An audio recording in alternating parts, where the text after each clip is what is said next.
ಇದರ ಮಧ್ಯೆ ಕಾಂಗ್ರೆಸ್ನಲ್ಲಿ ಸಚಿವ ಸಂಪುಟ ಪುನರ್ರಚನೆಯ ಕೂಗು ದಟ್ಟವಾಗ್ತಾ ಇದೆ, ಜೋರಾಗಿ ಕೇಳ್ತಾ ಇದೆ. ಮೊನ್ನೆ ತಾನೇ ದೆಹಲಿಗೆಲ್ಲ ಹೋದರು ಹಿರಿಯ ಶಾಸಕರು. ಈಗ ಮತ್ತೊಬ್ಬ ಹಿರಿಯ ಶಾಸಕ ದೆಹಲಿಯಲ್ಲಿ ಹೈಕಮಾಂಡ್ ಭೇಟಿ ಮಾಡಿದ್ದಾರೆ. ಮಹಂತೇಶ್ ಕೌಜಲಗಿ ನಿಗಮ ಸ್ಥಾನ ಕೊಟ್ಟರು, ಅಧ್ಯಕ್ಷ ಹುದ್ದೆಗೆ ಇರಲಿಲ್ಲ ಅವರು.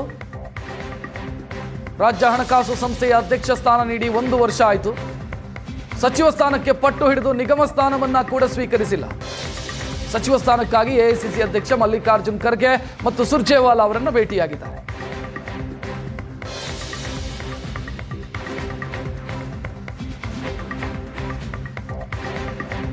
ಕ್ಯಾಬಿನೆಟ್ ರೀಶಫಲ್ ಆಗಬೇಕು ಅಂತ ಬಹುತೇಕ ಶಾಸಕರು ತಮ್ಮ ಅಭಿಪ್ರಾಯವನ್ನು ಹೇಳ್ತಾ ಇದ್ದಾರೆ. ಹಿರಿಯ ಶಾಸಕರು 2.5 ವರ್ಷ ಕಳೆದು ಹೋಗಿದೆ, ಹೊಸಬರಿಗೆ ಅವಕಾಶ ಕೊಡಿ ಅಂತ. ಈಗ ಮತ್ತೊಬ್ಬರು ಶಾಸಕರು ಕೂಡ ಹೈಕಮಾಂಡ್ ಭೇಟಿಯಾಗಿದ್ದಾರೆ. ಮಹಂತೇಶ್ ಕೌಜಲಗಿ ಅವರು ಸಚಿವ ಸ್ಥಾನ ಸಿಗಬೇಕು ಅಂತ ಪಟ್ಟು ಹಿಡಿದಿದ್ದಾರೆ. ನಮಗೆ ಹೈಕಮಾಂಡ್ ಏನು ಹೇಳ್ತದೆ ಅದನ್ನು ಎಲ್ಲರೂ ಕೇಳುವಂಥ ಕರ್ತವ್ಯ ನಮ್ಮದು. ಆ ರೀತಿಯಾಗಿ ಹೈಕಮಾಂಡ್ ಯಾವುದೇ ನಿರ್ಧಾರವನ್ನು ತೆಗೆದುಕೊಂಡ್ರು ಎಲ್ಲ ಶಾಸಕರು ಸಹಿತ ಅದನ್ನು ಪಾಲನೆಯನ್ನು ಮಾಡ್ತಾರೆ. ಸರ್, ನೀವೇನಾದರೂ ಡಿಮ್ಯಾಂಡ್ ಮಾಡಿದ್ರೆ ಅಥವಾ ಗಮನಕ್ಕೆ ತರುವಂಥದ್ದು? ಇಲ್ಲ, ನಾವು ಡೆಲ್ಲಿಗೆ ಹೋಗಿ ಸನ್ಮಾನ್ಯ ಮುಖ್ಯಮಂತ್ರಿಗಳಿಗೂ ಭೇಟಿಯಾಗಿದ್ದೀವಿ. ಅಧಿವೇಶನ ನಡೆದಂಥ ಸಂದರ್ಭದಲ್ಲಿ ಉಪಮುಖ್ಯಮಂತ್ರಿಗಳಿಗೂ ಭೇಟಿಯಾಗಿದ್ದೀವಿ. ಅವ್ರಿಗೆ ಹೇಳೇನ ನಾವು ಡೆಲ್ಲಿಗೆ ಒಮ್ಮೆ ಎಲ್ಲರಿಗೂ ಭೇಟಿಯಾಗಿ ಬರ್ತೀವಿ ಅಂತೇಳಿ ಹೇಳಿ ಅವರ ಹೇಳೇನ ಹೋಗಿದ್ದೀವಿ. ಸುರ್ಜೇವಾಲಾ ಮನೆಗೆ ಹೋಗಿದ್ದು ಸರ್, ಏನೇ ಭೇಟಿಯಾಗಿ ಬಂದು? ಇಲ್ಲ, ಅವರು ಸಂಜೆಗೆ ಬರ್ಲಿಕ್ಕೆ ಹೇಳಿದರು, ಡಿಸ್ಕಷನ್ ಮಾಡಿದ್ದೀವಿ. ಸಂಜೆಗೆ ಬರ್ಲಿಕ್ಕೆ ಹೇಳಿದರು. ಇವತ್ತು ಹೋಮ್ ಮಿನಿಸ್ಟರ್ ನನ್ನ ಕ್ಷೇತ್ರಕ್ಕೆ ಬರ್ತಾ ಇದ್ದಾರೆ ಅಂತ ಹೇಳಿ ನಾನು ರಿಟರ್ನ್ ಬಂದ್ಬಿಟ್ಟೆ. ಮತ್ತೇನಾದರೂ ಹೋಗ್ತೀರಾ ಸರ್?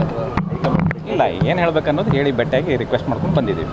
ಕೆಲವೊಂದಿಷ್ಟು ಜನರು ಅವರ ಆಪ್ತರಿಗೆ ಕೊಡಿಸೋದ್ರಲ್ಲಿ ಇದಾಗಿದ್ದಾರೆ. ಸೊ ಅವರು ಕೆಲವೊಂದಿಷ್ಟು ಅಕ್ಕಪಕ್ಕದಲ್ಲಿ ಅಲ್ಲಪ್ಪ, ಇದು ನಡೀತಾ ಇದೆ. ಅಲ್ಲ ನೋಡು, ಇದು ಪಕ್ಷದ ಹೈಕಮಾಂಡ್ ಹಾಗೂ ಸನ್ಮಾನ್ಯ ಮುಖ್ಯಮಂತ್ರಿಗಳು ಉಪಮುಖ್ಯಮಂತ್ರಿಗಳು ಕೂಡಿಕೊಂಡು ಒಂದು ನಿರ್ಧಾರ ತೆಗೆದುಕೊಳ್ಬೇಕು. ಅವರು ಯಾವುದೇ ನಿರ್ಧಾರ ತೆಗೆದುಕೊಂಡ್ರು ಸಹಿತ ಅದಕ್ಕೆ ನಮಗೆ ಸಂಪೂರ್ಣವಾದಂಥ ಒಂದು ಸಹಕಾರ ಇದೆ. ಬೈಲಹೊಂಗಲ ಜಿಲ್ಲೆ ವಿಭಜನೆ, ಬೆಳಗಾವಿ ಜಿಲ್ಲೆ ವಿಭಜನೆಯನ್ನು ಮಾಡುವಂಥ ಪ್ರಸಂಗ ಬಂತಂದರೆ ನಿಶ್ಚಿತವಾಗಿ ಸಹಿತ ಬೈಲಹೊಂಗಲ ಜಿಲ್ಲೆಯನ್ನು ಮಾಡಬೇಕು ಅಂಥೇಳಿ ನಮ್ಮದು ಹಾಗೂ ನಮ್ಮ ಭಾಗದ ಎಲ್ಲ ಜನರ ಒಂದು ಅಭಿಪ್ರಾಯ.